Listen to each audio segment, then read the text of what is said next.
A primeira carta de amor que eu escrevi à vida foi para embarcar em uma aventura num continente de vida inóspita, selvagem.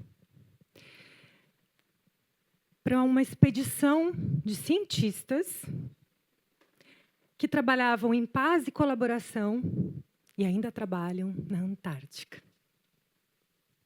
Eu era uma menina idealista, apaixonada por vastidão, silêncio, por natureza.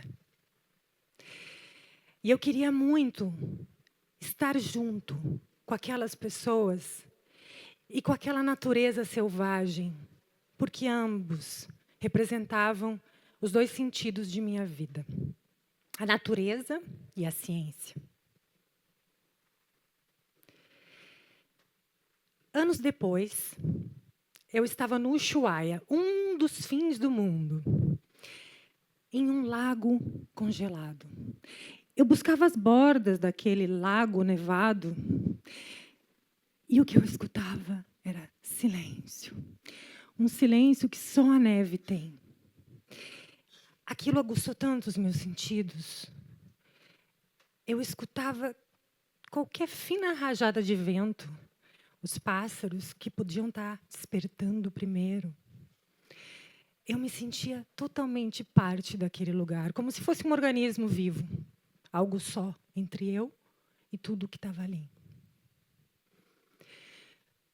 Anos depois, eu transformei esse instante de verdade, essa sensação de interdependência e essa clara conexão com a minha ciência em propósito.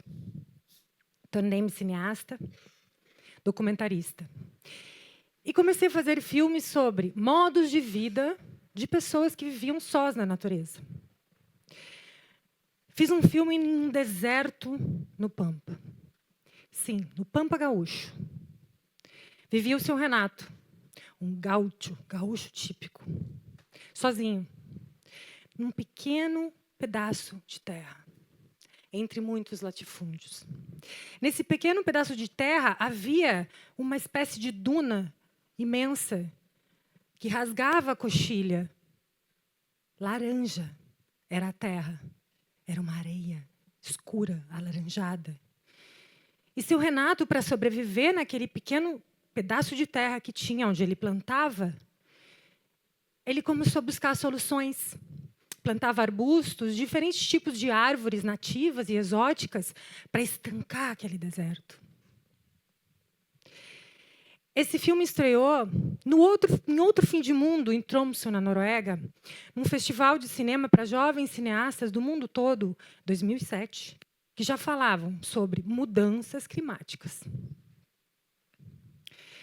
Naquele festival, eu percebi que o mais importante era a gente mostrar os modos de vida de diferentes pessoas em mundos e realidades, como essas pessoas simples, como o seu Renato, que não têm praticamente responsabilidade pela crise climática que agora estamos vivendo, como a mudança climática que se falava naquele então, que ele não tinha responsabilidade sobre aquilo e vivia uma consequência. Porque quanto mais haviam chuvas torrenciais, e naquele ano o Rio Grande do Sul passava por uma seca intensíssima, quanto mais aconteciam esses extremos, mais o deserto se espalhava. E anos ainda depois de muitos filmes sobre pessoas solitárias e seus modos de vida, eu fui viver a solidão numa grande cidade. O deserto agora talvez fosse do sentir, dessa minha ciência. Isso que a gente compartilha com todas as espécies vivas, seres sencientes, que percebem e trazem significado para o que percebem. E assim sobrevivem, existem. Na megalópole, antes mesmo de começarem os fakes, as pessoas que contavam mentiras na internet, eu criei uma autoficção. Eu era uma documentarista que registrava diferentes momentos da minha realidade nas redes de conexão social e contei uma história que não era exatamente real. Era uma autoficção. para falar do meu modo de vida. De mulher livre, só, em uma grande cidade. Era sobre a liberdade da mulher. E aí eu comecei a ver que as pessoas estavam se dissociando da realidade, primeiro do próprio corpo, os peitos fechados, cabeça baixa e as telas. As pessoas começaram a acreditar na minha autoficção. Isso mesmo antes da gente ver as mentiras sendo espalhadas como narrativas. E eu comecei a perceber um perigo, uma dissonância cognitiva nesse deserto da virtualidade. Precisando da vastidão, eu comecei a sair para dançar só, em espaços de natureza, às vezes lugares abandonados, na cidade de São Paulo. Nesses estados de presença, de dançar para a vastidão, eu queria voltar a sentir aquela senciência intensa que eu senti em diferentes desertos, que o silêncio me trazia. E aí eu criei uma dança imersiva. E, ao mesmo tempo, eu sempre trabalhei com tecnologia. Respeito o que o ser humano criou para transmitir conhecimento. E, ao mesmo tempo, eu comecei a trabalhar com realidade virtual. Aqui, eu reconheci um lugar de senciência. Para quem vivia em grandes cidades, colocar esses óculos e sentir sons de forma mais intensa.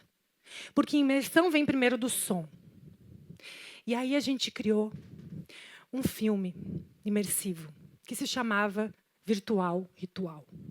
Isso foi logo após a pandemia. Depois de muitos anos de São Paulo, eu estava em Santa Maria, na minha cidade natal, e a gente criou o Virtual Ritual, que era um filme onde avatares de natureza, um deles, a Brisque Sans, criada pelo corpo de uma moça que era do teatro, e com epidermes de pássaro, exatamente esta relíquia, é uma relíquia do filme, que caíam do céu. Ela dançava em uma cachoeira para quem colocava os óculos e entrava no mundo desses avatares.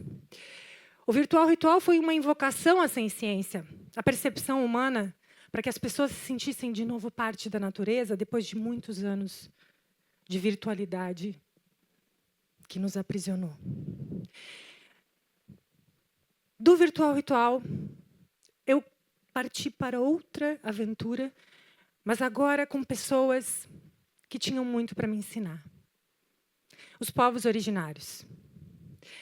Com o povo Funiô, da Caatinga brasileira, de Pernambuco, nós criamos o toré virtual. O toré é um rito Funiô que é composto por 2 torezeiros. Eles seguram um instrumento de sopro que é feito de cacto da Caatinga. Eles esperam meses o cacto estar no estado certinho para poder fazer um buraco no buzo e soprá-lo com um som exato. Os 2 torezeiros seguram com o corpo e transmitem a ancestralidade com o corpo.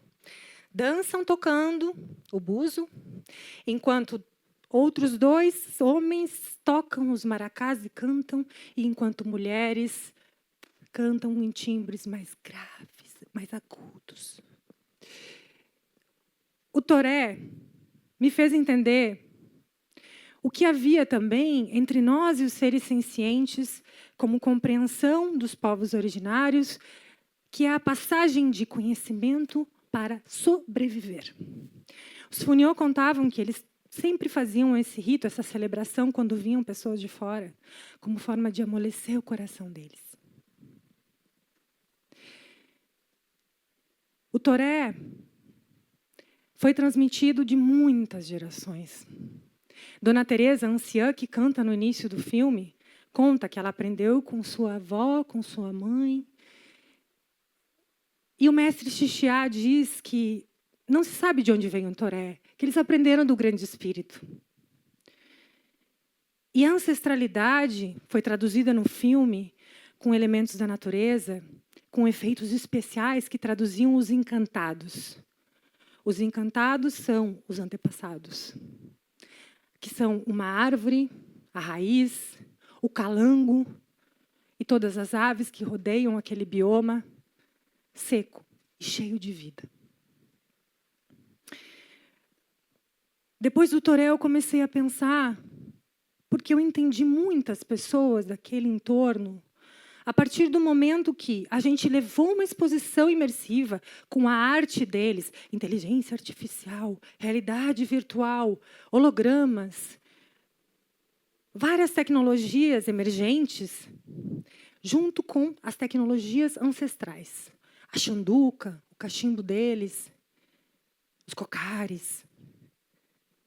Inúmeras artes nos funiou junto com as artes que nós criamos com eles. Essa exposição estreou em Recife e na aldeia.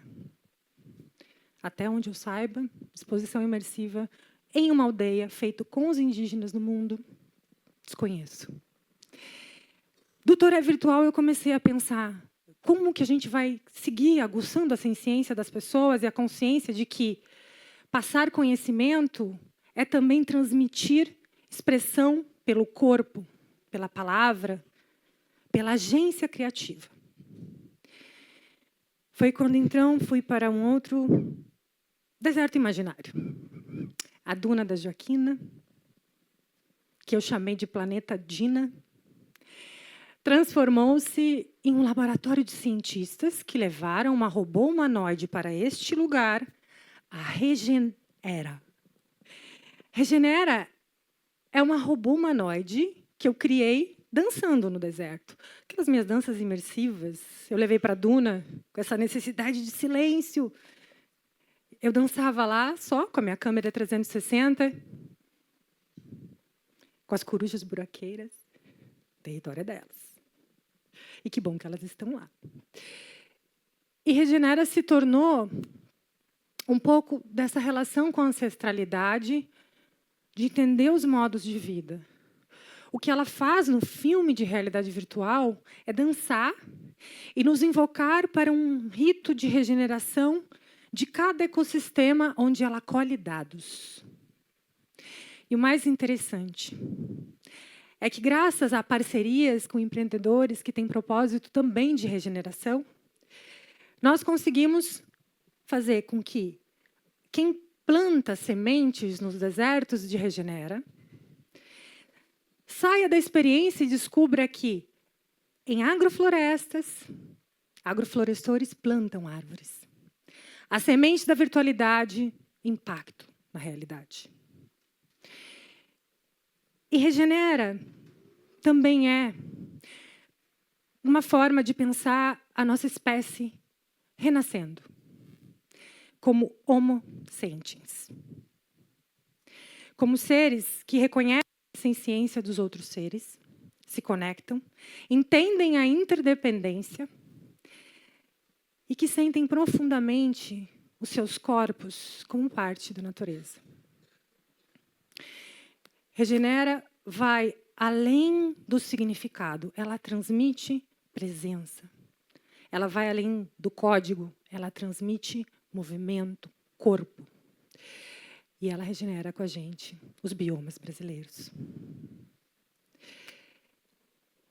O que eu estou tentando fazer com tudo isso é realmente recuperar aquele estado de presença no qual a gente se sente parte de um todo, que a gente percebe que estamos interconectados e não vivendo mais aquilo que eu chamei o paradoxo da presença, de estarmos hiperconectados, sem conexão com o que está presente. Para além do aqui e agora, presença é expressão. Para além da percepção, sem ciência é sentido. E aí eu pergunto para vocês, se vocês fossem escrever uma carta de amor para a própria vida e para algum lugar que vocês queiram viver uma aventura, para que lugar vocês, como Homo sapiens, escreveriam as suas cartas de amor? Muito obrigada.